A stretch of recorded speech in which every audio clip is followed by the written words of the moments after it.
Tatlong sekreto ng mga mayayaman. Una is rich people think big and are committed to being rich.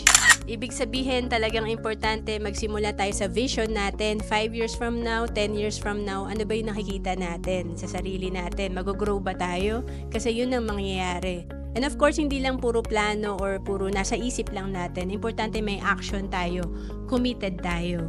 And then, pangalawa, rich people play the money game to win. Ano ba yung ginagawa nila? Nakafocus sila sa dalawa. Ito yung meron silang negosyo at meron silang investment. Ito talaga yung makakatulong sa atin para mag-level up tayo sa personal finance natin. And then, pangatlo, rich people focus on opportunities. Hindi sila nakafocus sa problema. Nakafocus sila kung paano magbibigay ng value. Kaya nga madalas ng successful ay negosyante. Magbibigay tayo ng value para tayo ay mag-grow din sa ating personal finance. And to know more about savings and investment, message mo lang ako sa FB, Roancelis Capistrano.